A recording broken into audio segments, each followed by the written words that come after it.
salle. Je peux me souvenir que c'était vraiment pénible pour nous étudiants lorsqu'on venait à l'université pendant le moment et la saison des pluies. C'était vraiment un scandale et beaucoup trop problématique pour nous pour pouvoir accéder à l'université. Bio-Herbs Cacao est un cacao en poudre de première qualité, mêlant l'utile à l'agréable, originaire d'Afrique. Le bio-cacao possède des propriétés médicinales et aphrodisiaques naturelles et puissantes. Notre cacao n'est composé d'aucun arôme artificiel, d'aucun colorant ou de conservateur. Avec de l'eau chaude, de l'eau tiède ou du lait, profitez d'un tendre goût des cacao. Avec Bio-Herbs Cacao, vous êtes assuré de retrouver une capacité physique optimale. Un complément alimentaire conçu pour les hommes augmente la libido pour une santé sexuelle positive. 30 minutes après l'usage, vous avez des résultats positifs. C'est la première fois que j'ai goûté à un complément alimentaire sain, propre, bio, sans produits chimiques et sans aucun effet secondaire et qui fait de merveilles. Tout ce qui est écrit pour ces... Bonjour et bienvenue dans cette nouvelle édition. Devant votre caméra, c'est toujours la journaliste de tout le temps du question à nous, tout le monde, à ma maman, et à maman, les qui bienvenue encore, et puis encore, je vous dis que non, aujourd'hui, tu as une édition à Sika, tu as une maçonnerie aussi sur la Sika, toujours dans le cas, il y a pas que la mission, et bien, on a comme pas que le mais tu vas une émission où commande maman qui n'a pas de début dans le monde des qui salutaient que celui-là qui n'a pas eu de commence il est beaucoup de monde qui ne l'aime pas que la mission est là qui kasi c'est vraiment kasi les amis pour la commande à dîner et à Sika on a dit comme la mission est à Kalamu précisément à Kauka et la mère c'est que les amis à Kokota et puis c'est matin il n'a pas causé nous commence maman nous n'a pas ça là et que nous comme la mission est comme qui peut continuer à niveau eux le l'autre les sous prolongation ou encore ensuite il y a musala na biso oyo eza kosalema dernièrement le baki na bino tenant baza na kotia ba garde-fou mais surtout juste que non le garde-fou on babaki kotia ezalaki esilaki vraiment bien prévenu de profiter na occasion oyo misala ezo continuer ezokoba mpona koprésenter bino continuité ya ba garde-fou je sais qu'avec notre caméraman Jancy quand même il va vous balancer les images vont mieux parler à ma place bino moko bokomona niveau ba garde-fou esili je sais que certaines personnes sont nombreuses à être impatiemment à cause de la finition en haut car c'est mal le thème mabe na mokili olingi kolia biloko ya mbwa zala pe na mbangu na yango tolobi la patience est la longueur du temps et cela aussi paye tozala patient basalela biso mosala malamu ebele bazotuna mpaka ngo esila mpe kino lelo boyeboye kasi toyebisi bino bakomi le niveau ya bagarde fou étape par étape bakobanda kokoma tokoinforme bino lokola bayimboka mpe bopesaka biso or moko encouragement de vous abonner, invitez vos amis à s'abonner massivement à la chaîne. Partagez, aimez, vraiment ça nous donne vraiment du courage. Je donne les salutations premièrement à Boss Zina Zena, le premier du moment de publicité que j'aime bien, qui m'a apprécié vraiment moto et de l'aide à moto. Sans oublier mon caméraman de tout le temps, j'en suis quand même la bonne saluté. Na personne sous une moto, la dédicace, la Fabrice Lutembo, les amis de monter, la vie salette de l'image, eux, ils allaient monter malade. Ma proche journaliste de tout le temps, Tina Bombo, ça dit la bombe du temps, la bonne saluté, la dédicace, la bonne saluté, je venais de côté, en allant de toute la famille, la bonne saluté, les voyants de tous les voyants, la loi qui l'envoie quand on est pour la voix qui voit mal. Chris Mal, la visite, la voix qui est la bonne saluté, ça veut tout le monde à terre, ma casquette, ma pessie moto, sans oublier, mon ami, la Congo, on va la Libane d'Amoka. La bonne saluté, aux à la Congolaise, à l'étranger, je vous donne mes salutations. Je vous demanderai de rester toujours branché avec nous, de suivre les images. Je ne vais pas beaucoup parler, mais mon commande n'a pas si. Tant que mon image est le bacamier, la place m'a dit ça, caméraman a balancer une image, l'ennemi du bacamier, il m'a dit ça, les communes, nous sommes les communes, bientôt tout chasser la plus belle ville de l'Afrique. Suivez. Sakalo Tapin Tracker.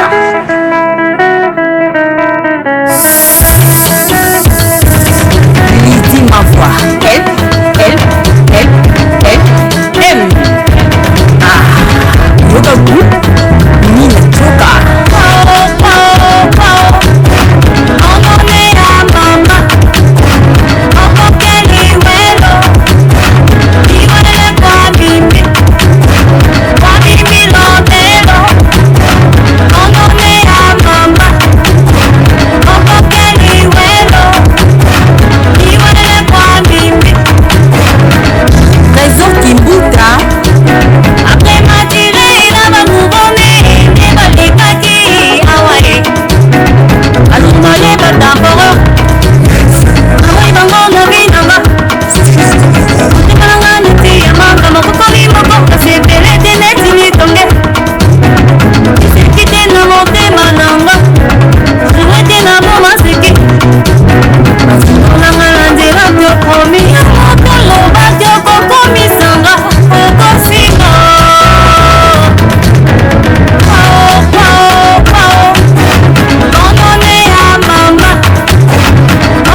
nakoki konetola soki ode yango nga nayeba na yo mpona kokumisa yo nkolo Yesu. Talanga liboso na ngwende ya bokonzi na yo nagumbameli yo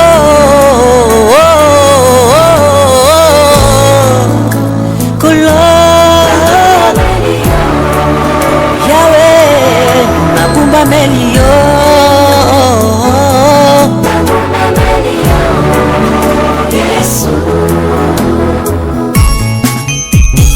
Tozali yaya ya baleki ebele yaya oyo atikaka baleki te ezali Yesu. Nazalaka se na yaya nanga o yaya yo nde nyonso na ngai yaya yo nde kimia na nga yaya yo nde nyonso na ngai yonde yayanga na tutelaka tolo yonde yayanga na salelaka fiere yonde yaye yonde tango nalelelaka nayebi ya Yesu yonde yaya tango mitungisa makara yebi ya Yesu yonde yaya yonde solution na ngai yaya yonde nyonso na ngai oh yaya baleki ebele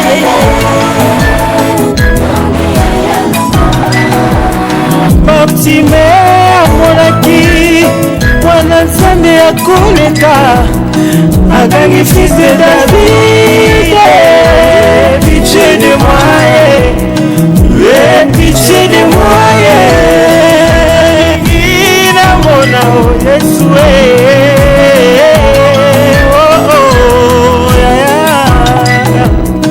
Christ est l'héritier de Dieu, nous sommes les co-héritiers du Christ. Oh Jésus,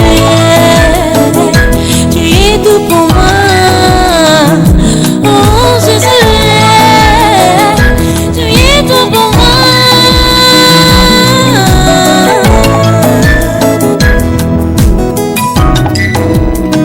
Moninga ya motema, moninga ya motema na yo, moninga ya pambaza yonde yaya na ngai tete ya piyonga na pemaka soki lalembi yaya na ngai yo maya malilinga na melaka soki motema ezosala mato yonde yaya na ngai yonde yaya na ngai yo yaya yonde yonde yaya na betela katolo. C'est la continuité de notre émission, comme on a toujours l'habitude de dire que non, on n'a pas besoin de trop parler. Donc il va aller tout le bana passager la biso, tout le bana habitat, tout le bana image. Il y a un peu ça la fierté la biso. À côté de moi, j'espère que mon tes amis même de la biso, comme on va la télé, nous besoin la vie. À côté de moi, quand comme il y a qui s'azali, on a aussi la famille, bonjour Ndeko. Bonjour madame, madame journaliste Nani Sierra. Ah oui. Comment merci pour mon bonsoir chaîne Nabiso. Est-ce que tu connais ma combo? Combo nangai héritier Chamba. Papa héritier Chamba, tes amis la commune quartier ah tes amis là pour expliquer sur ici quand tes amis. OK, ah tes amis na commune ya Kalamu na quartier Matonge. na Pombongolo. Ah, oui. Donc musika tena université Simon Kimbangu. Ah oui, na moni chata na pe kuna na faculté ya médecine. Ah. Maman, merci beaucoup Ndeko. Tout le monde nous cherche na biso kasi bisika to telemi, to moni misala zo sale, n'est-ce pas? Ouais. C'est quoi c'est les amis pour la misala ici ko? Bon, et c'est nous makasi pe tenga naza étudiant awa, naza déjà au 4e année na ngana université. Quand on a commencé awa, en tout cas, c'était très compliqué compliqué surtout en termes il y a ceux qui étaient en cours nous les mots qui l'inondation dans ça ne permettait même pas de quitter les sites universitaires et des fois tu m'as que quand on a poussé donc pour la université au côté poussé au Kelibanda et c'était très compliqué pour nous. C'était un souci makasi des fois choses en andaku aux zones pour la somme les mots qui n'a qu'une université pour la qualité mais nous en tout cas ça nous a fait vraiment du bien. La dernière fois Nazaki à l'université on a vu comment le kaki en tout cas très bien ça c'était vraiment et c'est mon cas pour la étudiant. Vraiment merci et ça c'est le avantage ni tout des avantages ou bien de remarquer d'ici qu'on est dans le salon. Bon pour le moment des avantages n'a pas le bas en termes de durée et une makasi parce que je me rappelle bien c'était en G1 temps balancé qui va travaux et pour ma travaux et comment il y a un problème et il est là qui m'a cassé mais avantage ils ont été en tout cas le site universitaire est connu vraiment praticable attention il n'y a pas de soucis je peux venir à l'université comme je vais. Vraiment merci beaucoup merci beaucoup vraiment ceux qui ont pour la conviction au bassin misala kitoko au tomoni esika obanda makabo banda nam tomoni siko za forme zulolote siko esengo na dans sima esengo moni ya suko ko le bana baimbo kape ba kongi biso la kolanda. OK esengo na ngai le basuka eza ete esuka te kaka awa il y a plusieurs endroits où ils ont vraiment retouche en tout cas gouvernement et Kubana Kosala Nazolo merci beaucoup na Félix Tshisekedi pour la musalo asali merci na bakonzinyo sokote bakanisi libiso ba étudiants en tout cas que ça continue que ça se limite pas que ça continue comme ça. Voilà merci beaucoup de chuter là t'écoutez prochainement restez toujours branchés avec nous toujours continuer à interview la biso là va passager des habitants suivez. Oui voilà mes loulous vous abonnez on continue toujours avec notre émission c'est pas la fin mais c'est toujours la suite on continue les images parlent bien à notre place il faut encore un gars très beau voilà vraiment babori va se pélir non va soyez que va se pélir déjà non il est là devant nous le lot aussi la cara papa et on y va chouka ba ok va dire mais en fait on y va poster la chaîne la mission télévision on vient aller la photo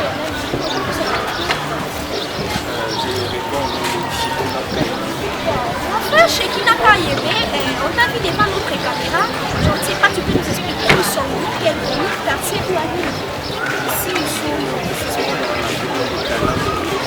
dans les quartiers matricés,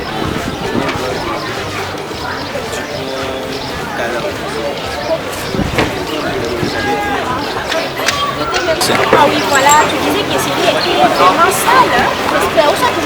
Parce qu'on a mangé ça aujourd'hui, ça donne un bon aspect. Pour le vino, ils ont la communion sur la En réalité, le lieu était vraiment trop sale. C'était vraiment un lieu trop sale. Je peux me souvenir que c'était vraiment pénible pour nous étudiants lorsqu'on venait à l'université pendant le moment pluvieuse, je peux dire la saison des pluies. C'était vraiment un scandale et beaucoup trop problématique pour nous pour pouvoir accéder à l'université. Il y a, je peux dire, des entrées de ce côté, de l'autre côté là-bas. Il y avait vraiment des inondations, je peux dire aussi, non seulement c'est lieu où nous sommes en train de nous trouver. En face là-bas, même la route était vraiment dans un état déplorable. On n'a pas seulement rangé cet endroit, mais aussi on a rangé la route qui se trouve de l'autre côté. À chaque fois qu'il y avait pluie, il y avait vraiment des inondations terribles de l'autre côté sur la route, même ici de l'autre côté où nous sommes. Du coup, cela faisait c'est que à chaque fois qu'il pleuvait, nous étudiants se posaient des questions si c'était vraiment possible de pouvoir accéder à l'université. Parfois même on pouvait sortir de l'université si la pluie nous pleuvait alors qu'on avait déjà commencé le cours. Pendant le moment des cours jusqu'à la fin, on devrait quitter l'université par le moyen de chariot. On nous prenait par de jeunes gens qui traînaient autour de l'université, on nous prenait dans des chariots pour nous ramener jusqu'à un endroit vraiment sec.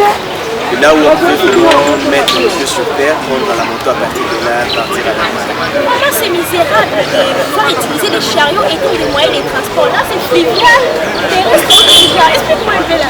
Non, vraiment merci. Que pourrais-tu dire auprès de ces gouvernements bien pensés à faire jusqu'à arriver à ce niveau de la propreté que nous avons?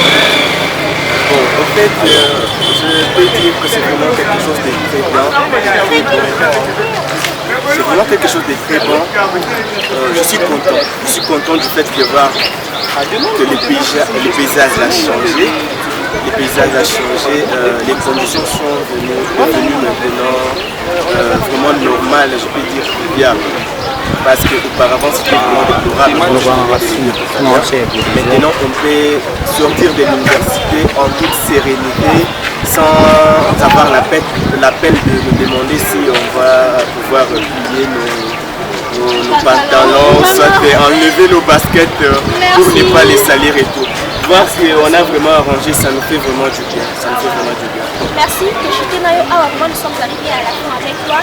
Chers abonnés, nous allons toujours continuer avec les images. Maintenant, les images vont mieux parler à la place des passagers, à la place des habitants, à la place de la Dikessera, la journaliste du moment. Maintenant, c'est l'état que les images doivent parler. Restez toujours branchés avec nous et suivez.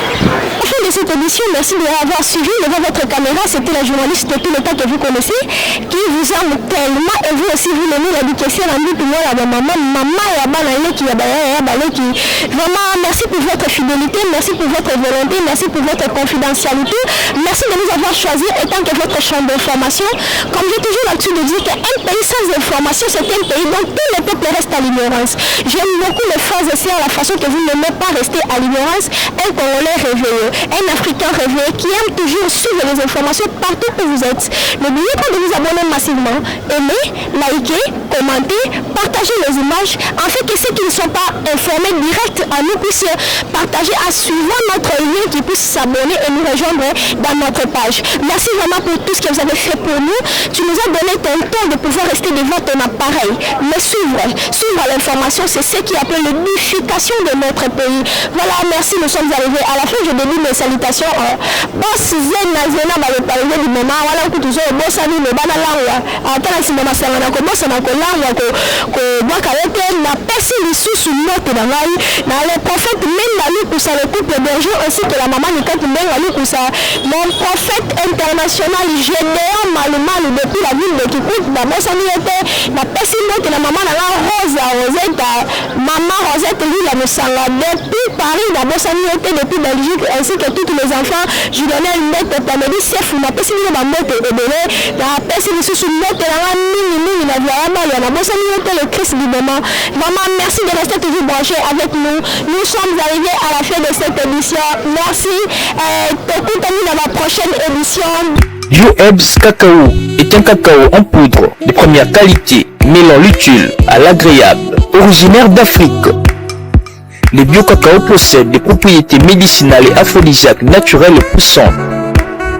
Notre cacao n'est composé d'aucun arôme artificiel, d'aucun colorant ou de conservateur. Avec de l'eau chaude, de l'eau tiède ou du lait, profitez d'un tendre goût des cacao. Avec Bio-Herbs Cacao, vous êtes assuré de retrouver une capacité physique optimale.